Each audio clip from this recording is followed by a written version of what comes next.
केवढं भाग्यवान पडळकर साहेब. आम्ही ह्यांना म्हणायचं, अरे दिवसा ढवळ्या तुझं खळं या लुटत या, त्यामुळं तुझ्या बापाच्या अंगावर धडूत कपडा इना झाला या.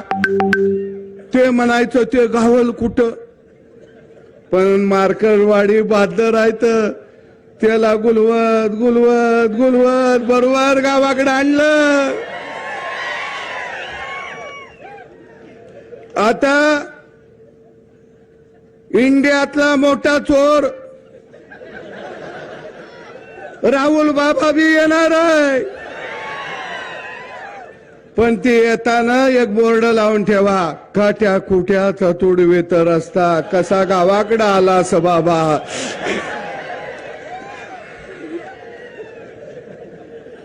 म्हणजे राहुल बाबा कुठं जात होत, अमेरिकेला, जपानला, रशियाला, त्याला माहीतच नाही की या इंडियामध्ये भारत नावाचा देश आहे आणि साधी साधी दगड मातीची बी घरं आहेत.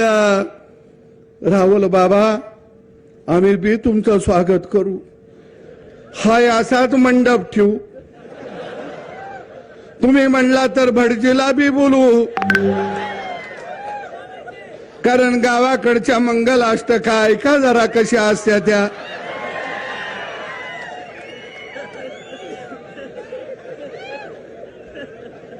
पण त्याचं एक स्वप्न आहे राहुल बाबाचं, मेरी शादी कब होगी, जब मैं पंतप्रधान बनने के बाद होगी.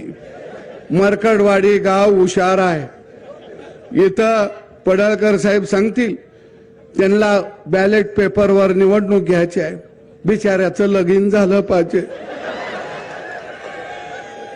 पोलिसांना मी विनंती करतो, त्यांना 2 डबं मांडून देतील, बॅलेट पेपरवर मतदान होऊन दे, तो गडी निवडून येऊन दे आणि त्याचा शपथविधी इथंच करतो आणि अक्षता बी इथंच टाकतो.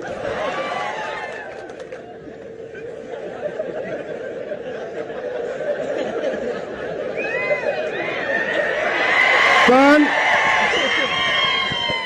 पवार साहेब लय हुशार आहे, त्याच्या लक्षात आलंय की आपण हरायला का लागलो, हरायला का लागलो त्याच्या लक्षात आलं या. आणि म्हणून पहिल्यांदा बारक्या गावात येऊन पवार साहेब बसलं. का बसलं? पहिल्यांदा राजकीय हत्या त्यांची झाली या 50-60 वर्षात. पहिल्यांदा ते गैवर घालायला गावात आलं या.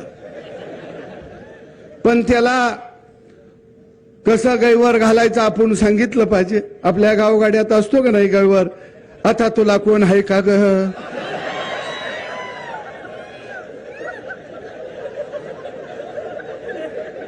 पुन्हा मग एखादा जवळचा असला तर म्हणतो आता मी कसा जगू, कसा राहू. काय त्याला सांगितलं पाहिजे असा गैवर घाल, मग आपण म्हणायचं बॅलेट पेपरचं तुला कशी आठवण येते या,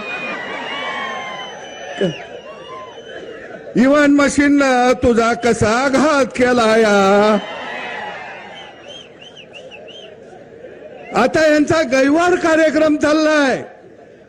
अरे नव तंत्रज्ञान हे आणलं कुणी, राजीव गांधीनं आणलं.